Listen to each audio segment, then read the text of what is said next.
I'm Hannah, and I'm 34 years old.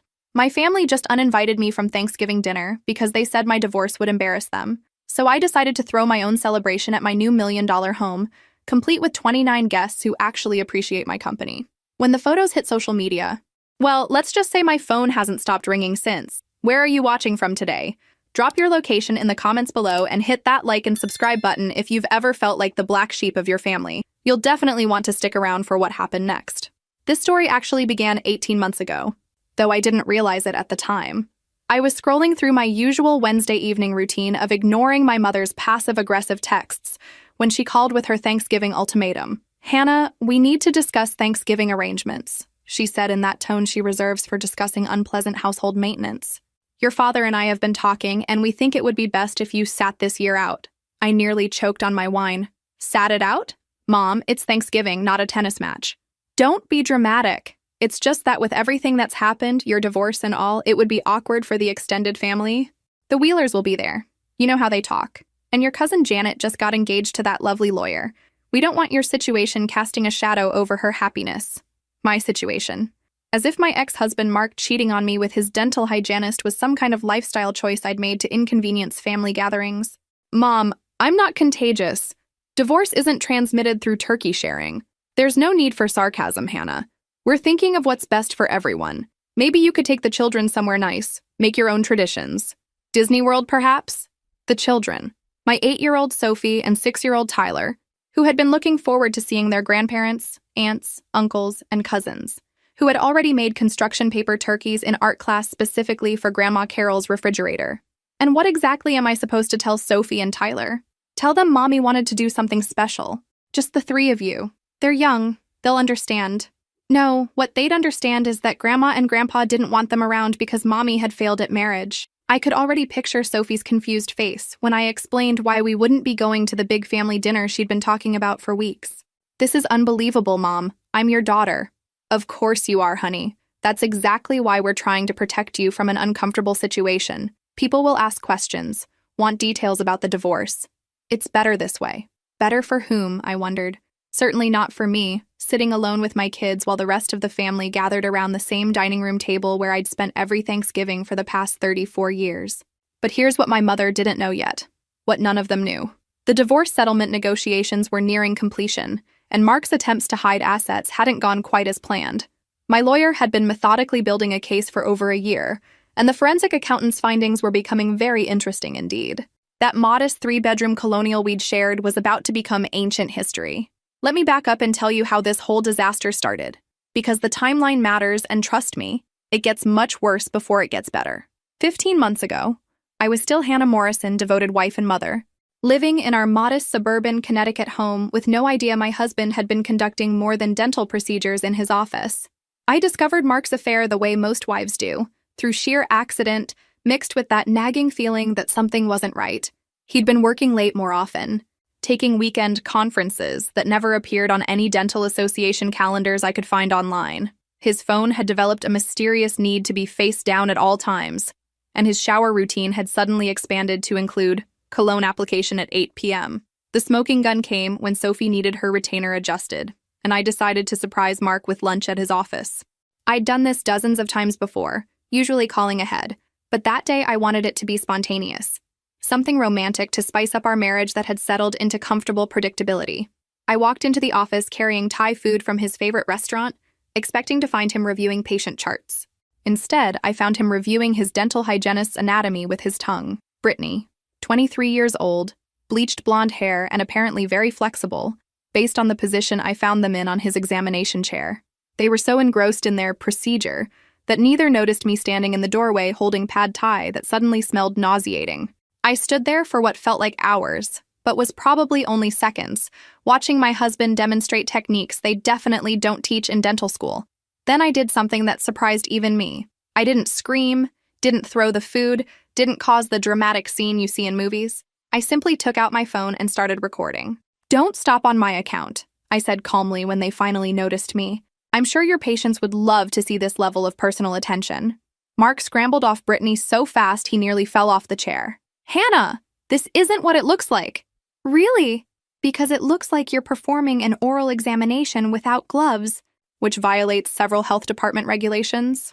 I kept recording as Brittany grabbed her scrubs and Mark fumbled with his pants. Should I report this to the dental board, or would you prefer to explain it to them yourself? That's when Mark's true colors showed. Instead of apologizing, instead of begging forgiveness, he got angry. If you hadn't shown up unannounced, this wouldn't have happened. Ah, yes. My fault for not scheduling spousal visits in advance. How inconsiderate of me. You know what I mean? You've been distant lately, always tired, always busy with the kids. A man has needs. Hannah! And there it was. The classic cheater's playbook. Somehow his inability to keep his dental instruments in his own mouth had become my failing as a wife. As I turned to leave, Brittany finally spoke up. Mrs. Morrison, I'm so sorry. This just happened. We didn't plan it. I looked at this young woman who had just imploded my marriage and felt an unexpected wave of pity. Honey, you're not the first, and you won't be the last. But congratulations. You've just won the chance to find out exactly what kind of man Mark really is. Little did I know, I was about to discover exactly what kind of man Mark really was myself. And it was far worse than just a cheating husband. You'd think discovering your husband's affair would earn you some sympathy from your family, right?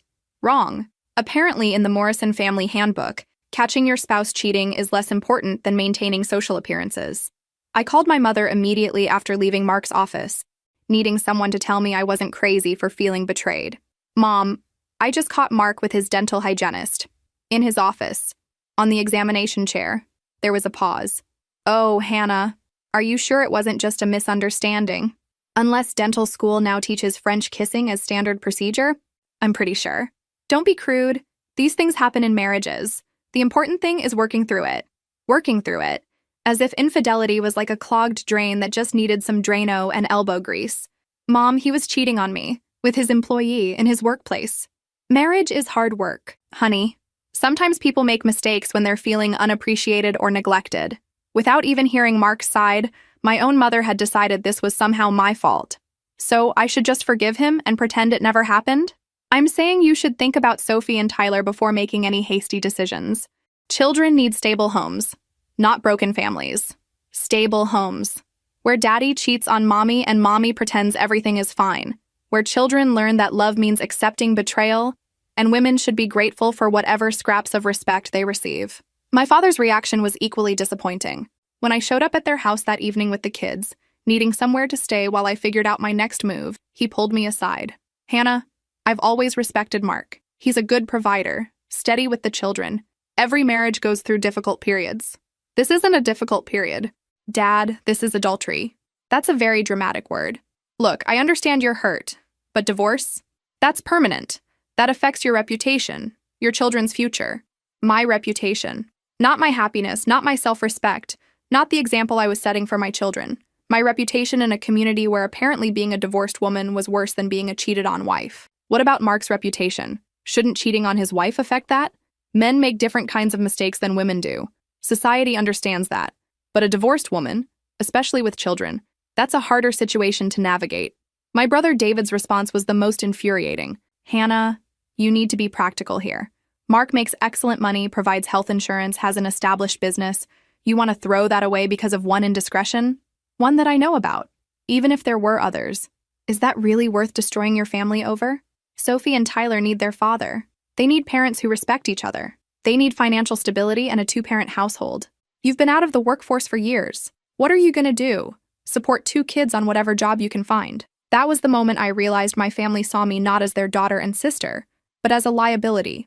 A woman whose value was entirely dependent on her ability to maintain a marriage, regardless of the cost to her dignity. Have you ever felt like the people who should support you most are actually rooting for you to fail? Drop a comment below if you've ever had family members prioritize appearances over your happiness. What they didn't realize was that I was already consulting with Patricia Wells, one of the best divorce attorneys in Connecticut.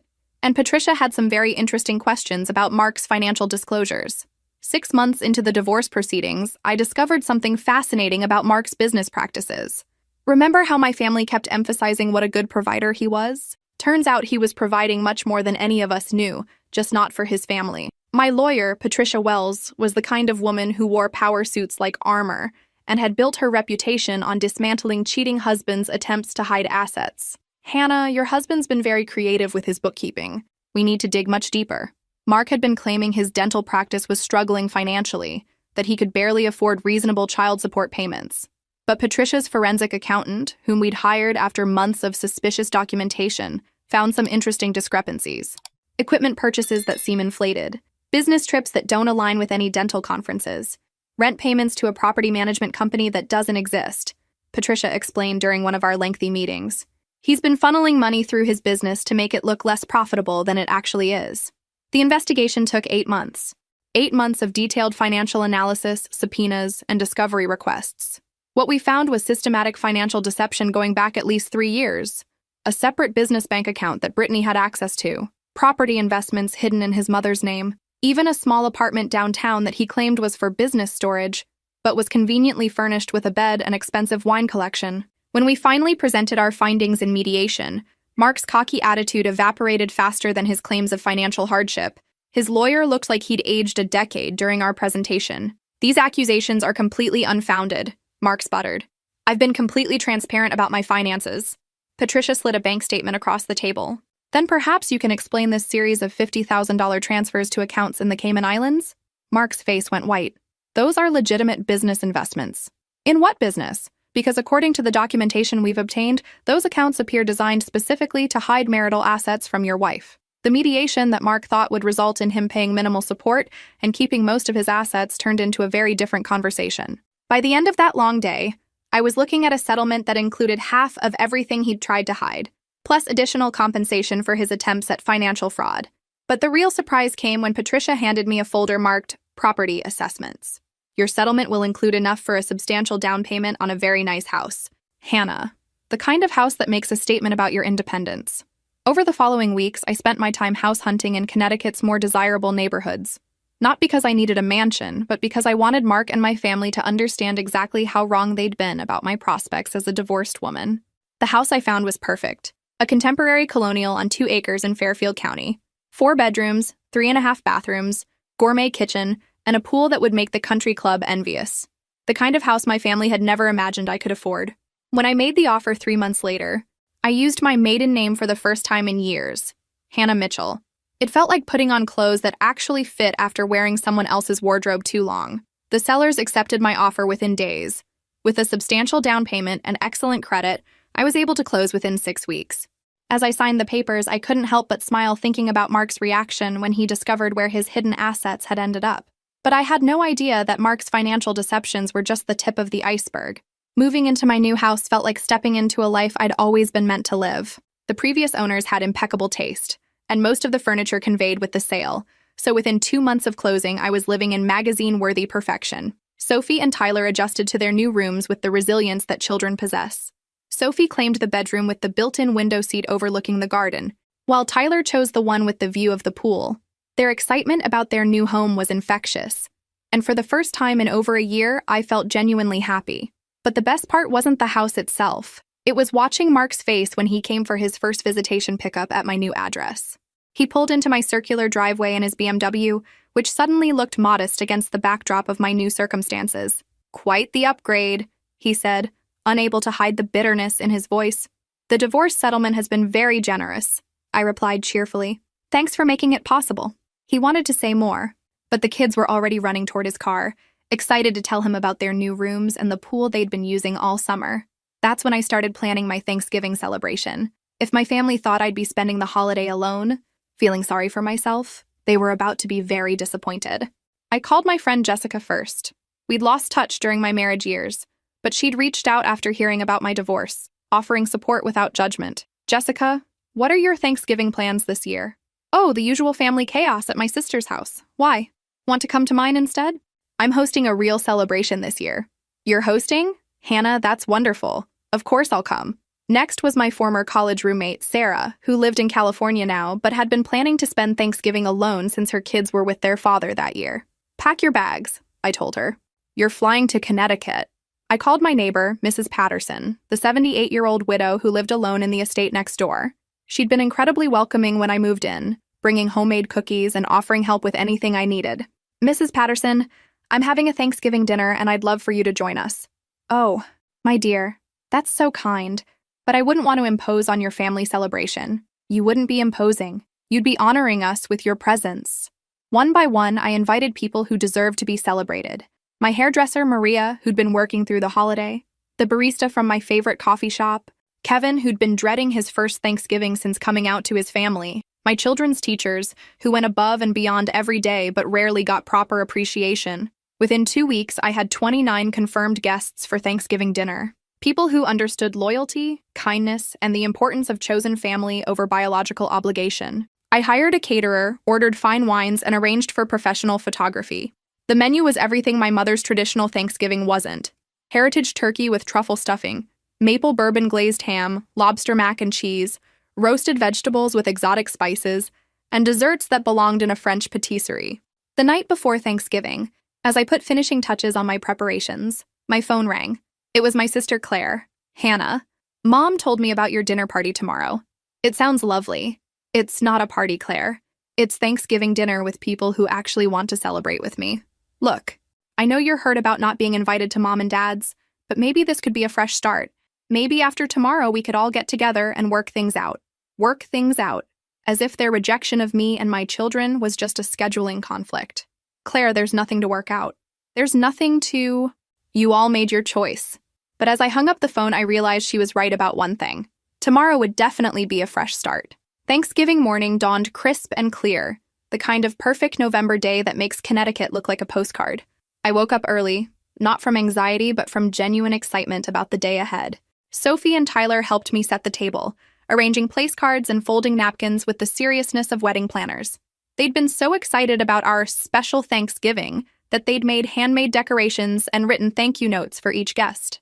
Mommy, this is going to be the best Thanksgiving ever, Sophie announced as she adjusted the centerpiece for the third time. I think you're right, sweetheart. The caterers arrived at noon, transforming my kitchen into a professional operation. The photographer came early to capture the preparation process, and soon my house was filled with the sounds and smells of a celebration worth documenting. Guests began arriving at 3, and the energy was immediately different from any family gathering I'd ever attended. These were people who chose to be here, who were grateful for the invitation, who came with joy instead of obligation. Mrs. Patterson arrived first, dressed in her finest outfit and carrying a bottle of wine that probably cost more than my weekly grocery budget. My dear, this house is absolutely magnificent, she said, kissing my cheek. You've created something beautiful here. Sarah flew in from California, and we screamed like teenagers when she walked through the door. Jessica brought her elderly mother, who'd been widowed last year and facing her first holiday alone. Kevin, the barista, arrived with his boyfriend, both glowing with happiness at being somewhere they were celebrated, not tolerated. Maria brought her 3 children, who immediately bonded with Sophie and Tyler over the pool and elaborate playground in my backyard. The teachers I'd invited were amazed by the setup, commenting that this surpassed any faculty holiday party they'd attended. As we gathered around my dining room table, extended to accommodate everyone, I felt a warmth I'd never experienced at any family gathering. These people were here because they wanted to be, because we'd built relationships based on mutual respect and genuine affection. When it came time for everyone to share what they were grateful for, the responses were heartfelt and real. Mrs. Patterson was grateful for neighbors who became family. Sarah was grateful for friendships that survived distance and time. Kevin was grateful for acceptance and love in all its forms. When my turn came, I looked around the table at these wonderful people sharing this incredible meal in my beautiful home. I'm grateful for the courage to build a life that reflects my values instead of other people's expectations. The photographer captured every moment. The laughter over dinner, the children playing together, the genuine connections being made between strangers becoming friends. By evening, we had documentation of what a real celebration looked like. As the last guests were leaving, thanking me profusely for one of the best Thanksgivings they'd ever had, I uploaded the photos to social media. Not out of spite, but out of genuine pride in what we'd created. The response was immediate and overwhelming. Comments poured in from friends, acquaintances, and even strangers who'd seen the photos shared by my guests. This looks amazing. What a beautiful celebration. You're living your best life. But the responses I was most interested in came from the phone calls that started around 9 p.m. First was my brother David. Hannah, I saw your photos. That looked like quite a celebration. It was wonderful, with people who appreciate being included. Then Claire called. Your dinner looked beautiful. Very elegant. Thank you. Maybe next year we could all get together. Combine our celebrations. Next year. As if there would be a next year invitation for them after this year's rejection. But the call I was waiting for came at nearly 11 p.m. My mother, her voice tight with something I couldn't quite identify. Hannah, I saw your photographs online. That was quite an elaborate event. Yes, it was wonderful. We had 29 guests. Everyone had a beautiful time. 29 people? That's more than we had at our dinner. I wanted to make sure everyone who deserved to be celebrated was included. There was a long pause. I hope you know this display has embarrassed the entire family. The Wheelers saw your photos. Janet's fianca's parents saw them. Everyone's talking about how you excluded your own family. And there it was.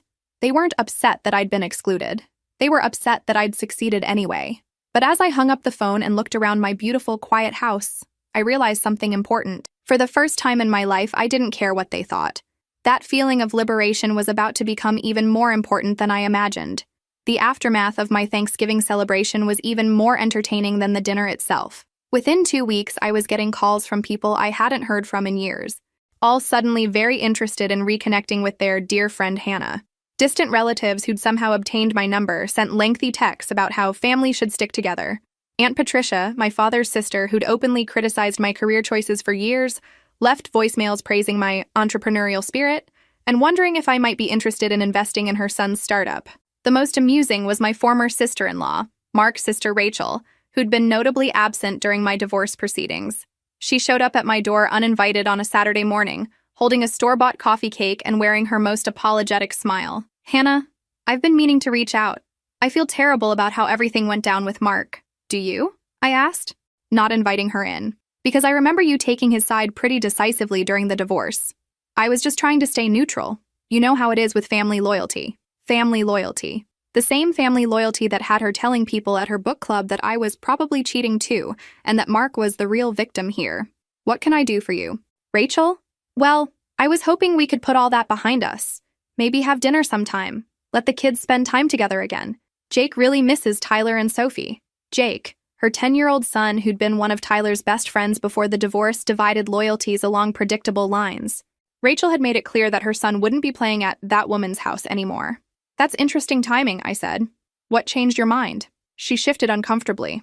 I just think life's too short to hold grudges. Life's too short, or my bank account's too substantial? I suspected the latter, especially when she casually mentioned that she'd seen the photos from my Thanksgiving dinner and thought my house looked absolutely gorgeous. But the real entertainment came from my immediate family's escalating attempts to repair what they clearly now saw as a strategic error. My mother started sending care packages to the kids, elaborate gift baskets that arrived weekly with notes about how much Grandma missed them. David began inviting me to family events I'd never been included in before. We're having a small dinner party next weekend, just close family and a few friends. You should come. Bring the kids. A dinner party? How unlike you to think of including me in social activities. Hannah, you're my sister. Of course I want you there. My sister. The same sister he'd told to be practical about accepting her husband's infidelity because divorce was financially irresponsible. My father started showing up at my house unannounced, claiming he was just in the neighborhood. Considering my neighborhood was 40 minutes from his house and required tolls to access, his frequent presence was clearly calculated. Hannah, I've been thinking about what happened with Thanksgiving, he said during one of these surprise visits. Have you? I think we all misunderstood each other. Your mother was just worried about family gossip, but she never meant to exclude you permanently. Permanently. As if excluding me temporarily had been perfectly reasonable. Dad, what exactly do you want? I want my family back together. I want Sophie and Tyler to grow up knowing their grandparents. I want us to be a family again. We could have been a family when I needed support during my divorce. We could have been a family when I was rebuilding my life. We made mistakes, Hannah. Can't we move past this? Move past this. Skip over the part where they abandoned me in my darkest hour and proceed directly to the part where they benefit from my success. That evening, after my father left empty-handed once again, I realized something important. They weren't actually sorry for how they'd treated me. They were sorry about the consequences. There's a difference between regret and remorse, and my family was demonstrating the former while completely lacking the latter. What do you think will happen next? Drop your predictions in the comments below. January brought an unexpected complication to my carefully orchestrated new life. His name was James Richardson, and he was everything I hadn't realized I was looking for. We met at Sophie's school winter concert of all places. I was sitting in the auditorium taking photos of my daughter's performance when the gentleman beside me leaned over during intermission. Excuse me, but are you Sophie Mitchell's mother? I'm James, Emma Richardson's dad. Our daughters are in the same class. I looked at him properly for the first time. Tall, salt and pepper hair, genuinely warm smile, and the kind of confidence that comes from being comfortable in your own skin. Emma was the quiet girl Sophie had befriended recently. Yes, I'm Hannah. Sophie talks about Emma constantly. Emma feels the same way. She's been asking when she can see Sophie's new house with the pool. Sophie's been giving tour descriptions during art class, apparently. Emma came home asking why we don't have a movie theater room. I laughed despite myself. Sophie's been known to embellish. We have a large TV in the basement, which in her mind qualifies as a cinema. After the concert, as we walked to the parking lot, James asked if I'd be interested in arranging the playdate Emma had been requesting. Maybe this weekend? I could drop her off, or if you prefer, both girls could come to our place. Something about his demeanor put me at ease. There was no agenda in his invitation, no underlying assessment of my divorced status or financial situation, just a father trying to facilitate his daughter's friendship. Why don't you both come to our house Saturday afternoon? The girls can swim if it's warm enough, and you can see if Sophie's descriptions are accurate.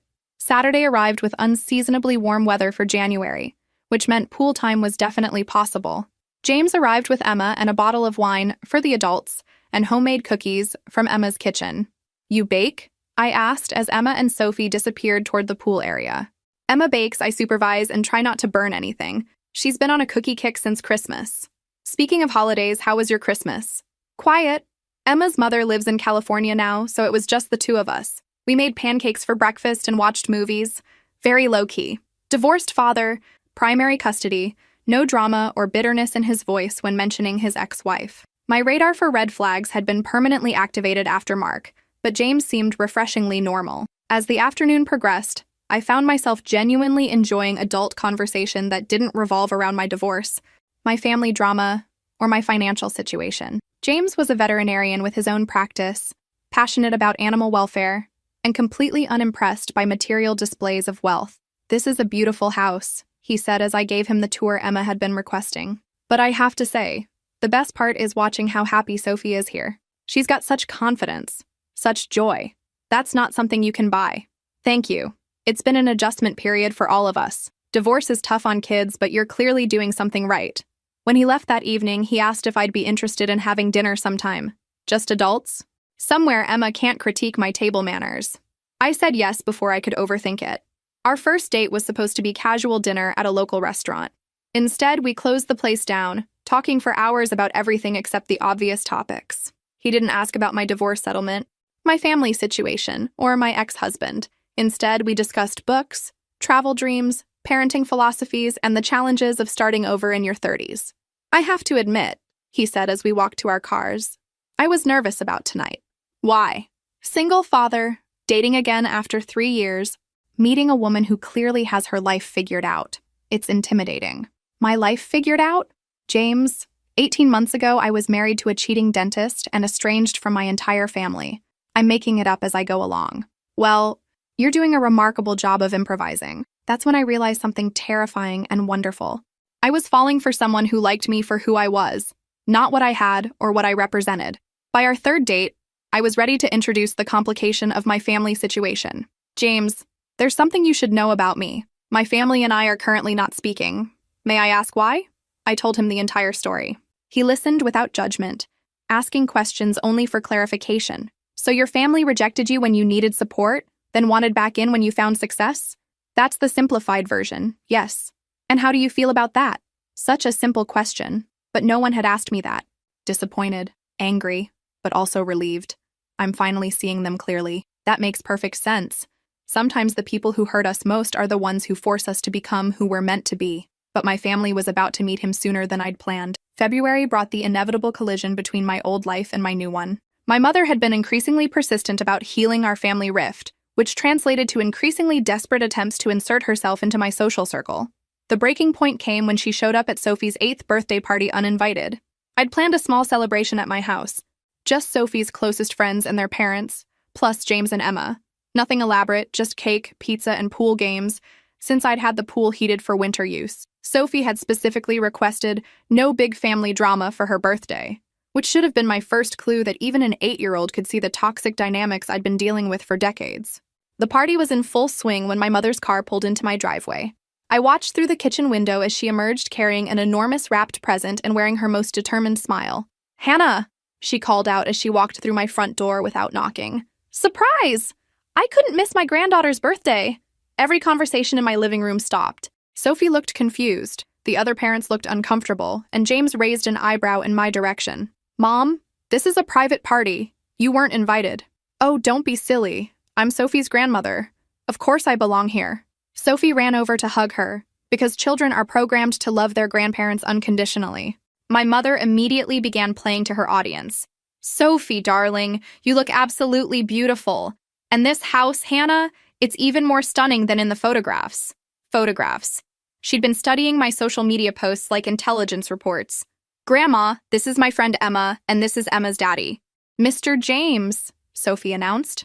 How lovely to meet you both, my mother said, extending her hand to James with obvious calculation. I'm Carol Mitchell, Hannah's mother. What followed was 45 minutes of my mother working the room like a politician at a fundraiser. She complimented every parent, asked about their children's activities, and managed to mention at least 3 times how proud she was of how well Hannah was adjusting to her new circumstances. New circumstances. As if my success was some kind of consolation prize rather than the result of my own strength and intelligence. But the real performance came when she cornered James in my kitchen while I was cutting cake. James, I understand you're a veterinarian. How wonderful. Hannah's always loved animals. She mentioned she'd had pets growing up. Oh yes, she's always been so nurturing. Such a wonderful mother, too. Sophie and Tyler are just thriving under her care. I could hear the conversation from the dining room. It's been challenging for her, of course, with the divorce and all the changes, but she's handling it remarkably well. We're so proud of how she's rebuilt her life. We're so proud. The royal we of a family that had abandoned me months earlier. Hannah seems like a remarkable woman, James replied diplomatically. Oh, she is. And this house. Can you believe it? From that little place she shared with Mark to this magnificent home. It's like a fairy tale. After the guests left and Sophie went upstairs to play with her new toys, I finally had the confrontation I'd been avoiding. Mom, what exactly did you think you were accomplishing today? I wanted to celebrate my granddaughter's birthday. Is that so terrible? You wanted to insert yourself into my life without permission and evaluate my new boyfriend. New boyfriend? Hannah, I had no idea you were seeing anyone. Of course she had no idea. We didn't talk anymore. By her choice. His name is James. He's a good man, and his opinion of me isn't contingent on my financial situation. I never said it was. You spent the entire party making sure he knew how successful I'd become, as if that was the most important thing about me. I was just proud of you. You weren't proud when I left Mark. You weren't proud when I stood up for myself. You're only proud now that the outcome makes you look good. That's when she dropped the pretense entirely. Hannah, you're being unreasonable. We made mistakes, yes, but we're family. Family forgives. And now that you're doing so well, now that you've found someone new, isn't it time to put all this behind us? No, Mom. It's not. What do you want from us, Hannah? I looked at this woman who'd raised me, who'd taught me that family loyalty was paramount, who'd then demonstrated that her version of loyalty only flowed in one direction. I want you to understand that you don't get to choose when to be my family. As she left, I realized that introducing James to my family dynamics might have been the best thing that could have happened, because now he'd seen exactly what I was dealing with, and he'd chosen to stay anyway. March brought news that changed everything I thought I knew about my divorce settlement. My lawyer, Patricia, called on a Tuesday morning with information that made me sit down hard in my kitchen chair. Hannah, we need to talk, in person. Today, if possible. Patricia's office felt different this time. More formal, more serious. She had files spread across her desk and the expression of someone about to deliver life-altering information. Hannah, I've been conducting some follow-up investigation into Mark's financial situation, and I've discovered something significant. More hidden assets? No, something much bigger. Mark's dental practice isn't just profitable, it's a front for money laundering operations. I stared at her, trying to process what she'd just said. A front for what exactly? We're talking about millions of dollars being moved through his business accounts from sources that have nothing to do with dentistry. The forensic accountant noticed irregularities that went beyond simple asset hiding. The room seemed to tilt around me. My ex-husband, the man I'd lived with for 5 years, the father of my children, was apparently running a criminal enterprise. How did you discover this? Payments from shell companies, cash deposits that didn't align with patient records, equipment purchases that exceeded what any dental practice could legitimately need. When we dug deeper with federal assistance, we found a systematic pattern. Patricia slid a folder across her desk. Inside were bank statements, wire transfer records, and business documents that painted a picture of organized financial crime. Mark's been washing money for at least 3 years, possibly longer. The dental practice was perfect cover because cash payments are normal in healthcare, and expensive equipment purchases don't raise flags. And Brittany? She's heavily involved. Her access to the business accounts wasn't romantic, it was operational. She's been facilitating transfers and managing communications with people who definitely aren't patients.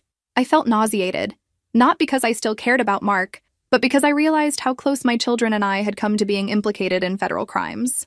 Patricia, what does this mean for me? For my settlement? Legally, you're protected. The divorce is final. You had no knowledge of illegal activities, and all assets you received can be proven legitimate through our documentation. But Hannah, there's more.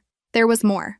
Of course there was more. Federal investigators have been building a case against Mark for over a year.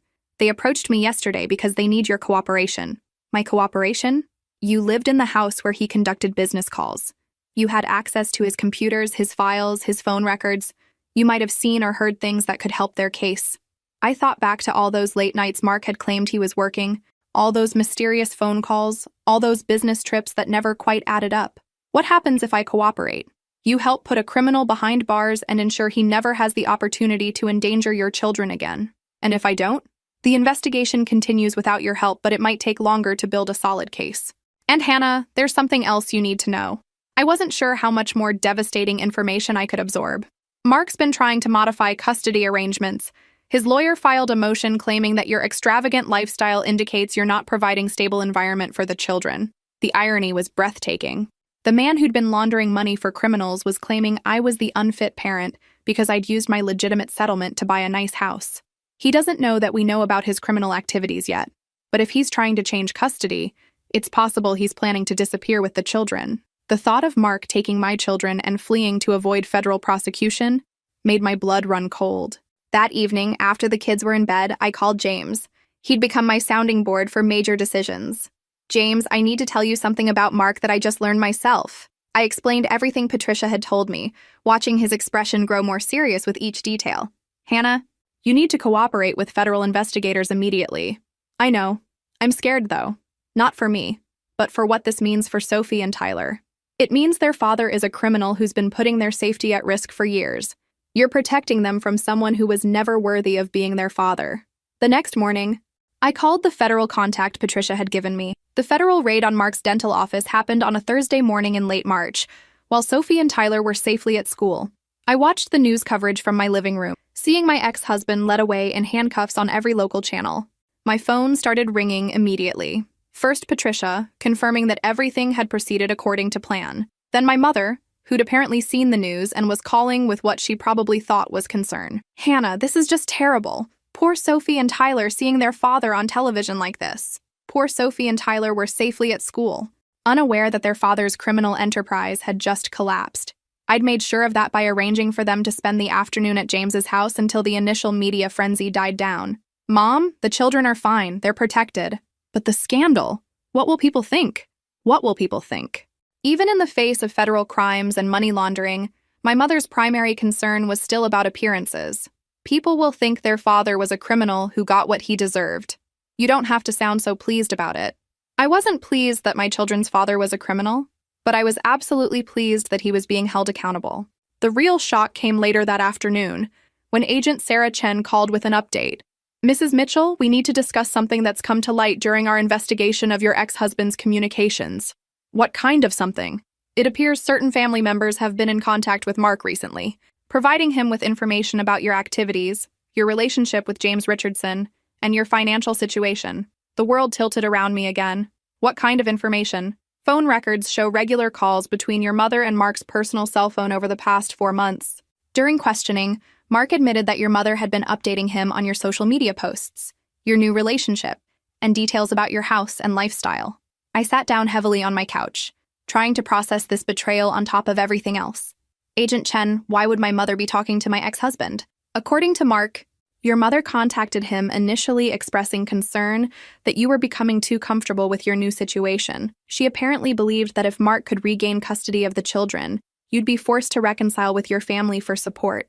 My own mother had been working with my criminal ex-husband to undermine my custody and independence. The woman who'd raised me had been collaborating with the man who'd betrayed our family in the most fundamental ways possible. Agent Chen, Is my mother in legal trouble? She wasn't aware of Mark's criminal activities, so she's not implicated in the money laundering, but she did provide information that Mark was using to build his custody modification case against you. After hanging up with Agent Chen, I sat in my beautiful living room, surrounded by the life I'd built from the ashes of my marriage, and finally understood the full scope of my family's betrayal. They hadn't just abandoned me when I needed support. They'd actively worked against my recovery and independence. My phone buzzed with a text from James. "Kids are happy here. Emma's making them grilled cheese. Take all the time you need to process today's news." That's when I realized something crucial. The family I'd been mourning, the relationships I'd been hoping to repair, the people I'd been trying to win back, they had never actually existed. I'd been grieving a fantasy, trying to rebuild connections with people who had never truly supported me at all. But I'd also discovered something else. I'd built a real family with Sophie, Tyler, and now James and Emma. A family based on genuine love, mutual respect, and authentic support. The people who'd raised me had taught me exactly what family shouldn't be, and in rejecting their example, I'd learned what family could actually become. That evening, when the kids were safely home and the news trucks had left my neighborhood, I made a decision that would finalize my independence once and for all. I was going to tell my family exactly what I thought of their collaboration with Mark, and then I was going to close the door on that chapter of my life permanently. But first, I was going to make sure they understood precisely how wrong they'd been about me, about my strength, and about my ability to thrive without their approval. The little girl who'd spent decades seeking their validation was gone forever. In her place stood a woman who'd built something beautiful from the wreckage they'd helped create. The final confrontation happened at my house, on my terms, with my chosen family present as witnesses to the end of one chapter and the beginning of another. I invited my parents, David and Claire, over for Sunday brunch in early April, telling them I wanted to clear the air after Mark's arrest. They arrived expecting reconciliation, apologies, and a return to the family dynamics they preferred.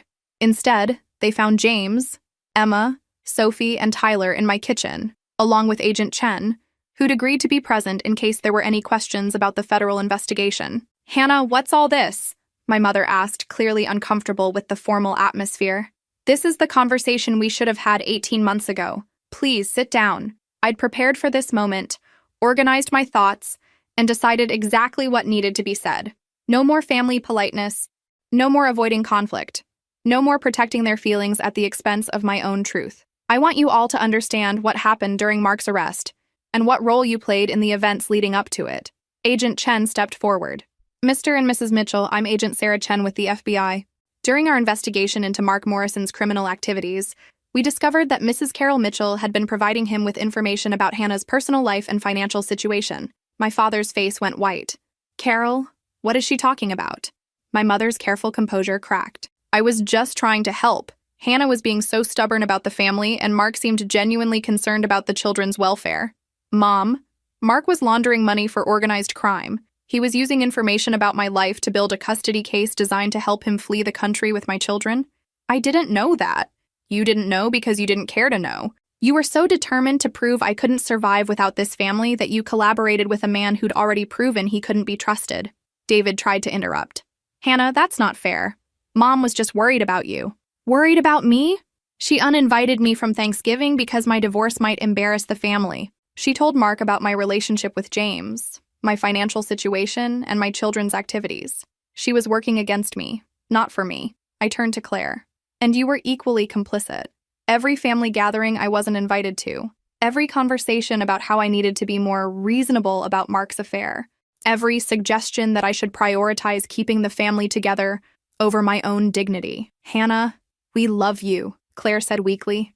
"No, you love the idea of me. You love a version of me that accepts whatever treatment you dish out, that prioritizes your comfort over my well-being, that stays in bad situations so you don't have to deal with the inconvenience of supporting me." James stepped closer to me, his presence a reminder that I now had people who actually supported me unconditionally. "But here's what you never understood about me," I continued. "I didn't need your approval to rebuild my life. I didn't need your permission to be successful. I didn't need your validation to find love again." I gestured around my beautiful kitchen, where Sophie and Tyler were helping Emma set the table, where Agent Chen stood as evidence of how thoroughly Mark's criminal life had collapsed, where James smiled at me with genuine pride and admiration. "I built this life without your help, despite your opposition, and in spite of your attempts to undermine it." My mother was crying now. But they weren't tears of remorse. They were tears of a woman realizing she'd lost control of a situation she'd never actually controlled. "What do you want from us, Hannah?" my father asked. "I want you to understand that I don't need anything from you anymore. I wanted you to be my family, but you chose to be my opponents instead. So that's it? You're cutting us off forever?" "I'm accepting the reality of who you are and who you've always been. I spent 34 years trying to earn love that should have been freely given. I won't spend the rest of my life making the same mistake." Agent Chen excused herself, her job done. The evidence of my family's betrayal had been presented clearly and without emotional manipulation. As my parents and siblings prepared to leave, my mother made one final attempt to regain control. "Hannah, you'll regret this. Family is forever. Someday you'll need us and we won't be there." I looked at this woman who'd taught me about conditional love, who'd shown me that family could be a weapon used against you, who'd demonstrated that loyalty was a one-way street in her world. "Mom, I already needed you, and you weren't there. The difference is, now I don't need you anymore." After they left, James found me on my back patio, watching Sophie, Tyler, and Emma play in the pool despite the April chill. They were laughing, splashing, creating memories that would define their understanding of what family could be. "How do you feel?" he asked. "Free," I said, and realized it was completely true. 18 months ago, I'd been a woman defined by other people's expectations, limited by other people's approval, diminished by other people's conditions. Now I was Hannah Mitchell, successful, independent, surrounded by people who loved me exactly as I was. The family that had rejected me had inadvertently given me the greatest gift possible. They'd forced me to become the woman I was always meant to be. And that woman was magnificent. If this story resonated with you, make sure to like and subscribe for more stories about finding strength in the most unexpected places. Remember, sometimes the family that matters most is the one you choose for yourself.